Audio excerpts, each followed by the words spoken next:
The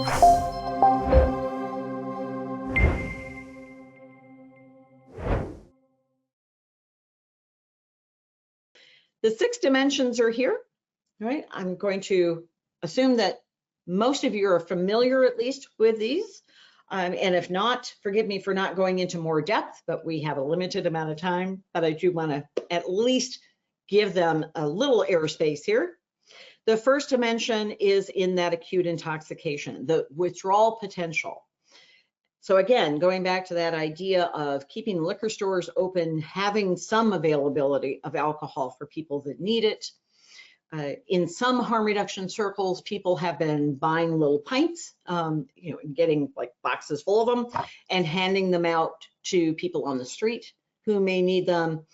And maybe people that don't need them for detox purposes, but need them for anxiety purposes or other conditions. It is a very stressful time, as we all know. That's why we're here. Looking at the second dimension, some other conditions. What else is going on physically? One of my mentors and was on my master's committee was a man by the name of Dr. Earl Marsh. Doc Earl, as he was known, was also part of a 12-step group. In fact, his story is in the AA Big Book. He's now dead. Unfortunately, he has gone to me too, but he was the chair of the OB/GYN department at UCSF here in San Francisco, California. And he used to say, the first thing you do is look at the physical. That's where you start, no matter what is going on, because you need to know what's going on. Does this person have some other medical conditions going on that need to be thought about when we look at a level of care or we look at a treatment plan for them? Are there other kinds of complications that we need to take a look at here? Perhaps there's other medications they're on that they need to stay on, and they need treatment. So how do we do that? The third dimension is about the emotional. Now that's the area that generally I think we hang out in quite a bit more, particularly with both mental illnesses and with substance use disorders, anything that's in that DSM. And we're looking at emotional, behavioral, cognitive complications. I have a client right now that has some serious cognitive condition that we're trying to sort through. Is this from a stroke that she had many years ago as a young woman, or right? Is this due to her alcohol use?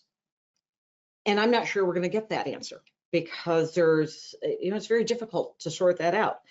What I know is that we need some time. She needs some time away from the alcohol to be able to sort that as well and have some good, solid clinicians with her.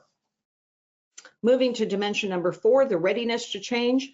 How ready is that person to make a change? And what change are they ready for, as we would say in motivational interviewing? Because it may not be the change that the family or other stakeholders or even you think this person needs to make. Steve Rolnick, the other developer of motivational interviewing, likes to say, if they're in your office, they're motivated for something. So start there. That's harm reduction. Dimension 5 is about returning to use. Again, people are moving away from the term relapse, using lapse, recurrence, more medical terms is what it's coming down to. If we're going to treat this like a disease and treat this like a medical condition, then perhaps we need to let go of some of our older language, which makes sense to me. I just keep falling into that because I'm so used to it. I try to use the term continued use or just return to use or return to the old behavior. It's kind of the favorite one that I use, but it's looking at one's potential for that. Do they have a safe environment to go back to, or are they going back to an environment where people are drinking and using problematically? That could be tough. Although I know plenty of people who tend bar and are now in their own abstinence from alcohol recovery, and they don't have an issue with that. They're totally able to separate that. Me, I was a bartender for 10 years. No way could I separate that. So again, we're all different. And finally, the recovery environment in general. Looking at, stepping back, looking at the bigger picture, what does the environment look like that person's going to go back to? is it conducive to, and by recovery, I'm just going to say continuing the goal. Whatever their goal is in the first place, are they going to be successful, or do we think they're mostly going to be successful? Good chance of continuing that change, and that's what's important. So here we're going to look at even more specifics, so digging deeper into these areas, but I'm going to go through this pretty quickly since I've covered most of it. But this is a big area, right? Because this is the one where people can die. Now, I always like to say that you can't die from heroin withdrawal, you just wish you could, because it is the most painful. So with that in mind, it would be, in harm reduction, we would say medicate everybody, not to the point where they're passing out, but to the point where they'll stay in treatment. I was working at a hospital, and we had a research department at this hospital here in Oakland, California. And we were one of the first sites for NIDA testing buprenorphine. You know, we call it bupe now, right? What I saw was amazing. We, for the first time, we would get people who were opiate dependent, the term that was used then, would come in, and as some of us know all too well, 3 days, 4 days, the insurance company would give us for detox. Well, that's just when the heroin's starting to leave someone's body, right? So then they really get sick, and out they would go again, because we couldn't give them much of anything. We would give them a little Klonopin, maybe they would get some, what else did they get? A clonidine for the heart, blood pressure, you know, bring that down a little bit, but it wasn't anything to really make them comfortable, because they were using an illegal drug, so they should suffer a little. Even though we didn't quite say that, that's what we meant. Well, today we know better. Suffering does not lead to sobriety, right? So, you know, we don't want people to suffer. We want people to stay engaged in treatment. So let's take the edge off for them. And that can be really helpful. It also means that people will stay in treatment. And buprenorphine is one of those things that is unfortunately not widely used, even today. Here are some of the other considerations for the biomedical piece in the second dimension. Communicable diseases and other chronic conditions, like a couple that I have, you know, there may be some medications that I need. There may be some adjustments that I need to my treatment plan. Doesn't mean I won't do it, just means I need some adjustments to that. In the third consideration here, in the third dimension, we want to look at psychiatric illnesses. That's a big portion of this, which I didn't cover as much. That, of course, is going to require some external services sometimes. It may require a psychiatrist to look and do the diagnosing of this.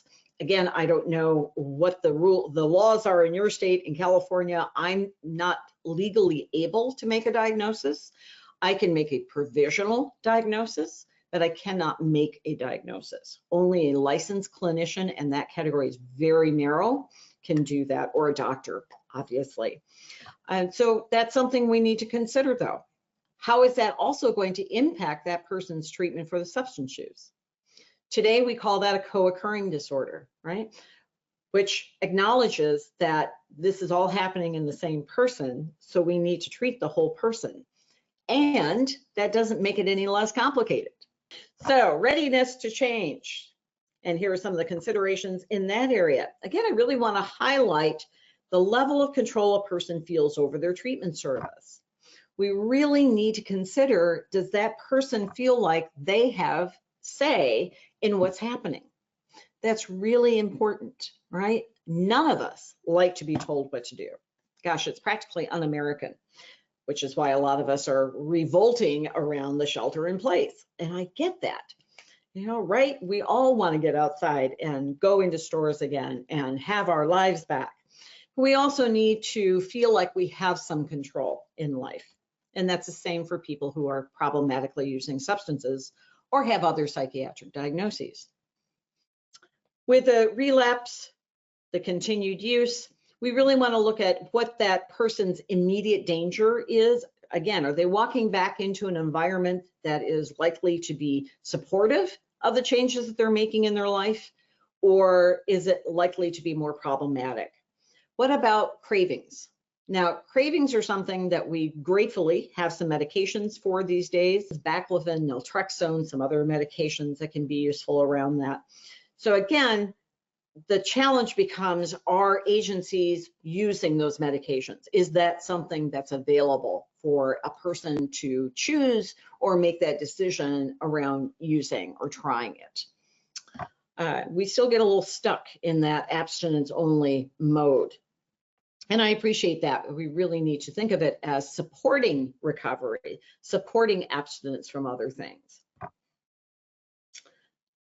The recovery environment we've gone through, but some of the other things that we might need to consider down here at the bottom, I really want to point to those because, again, the folks that I'm training future therapists in are coming out of prisons and jails, and they do not have an easy time, right? They often can't get work. They can't have housing within certain miles of certain places. They can't drink, even though it's legal, right? So all of these different issues, and how is that going to impact on their recovery from their substance use disorder?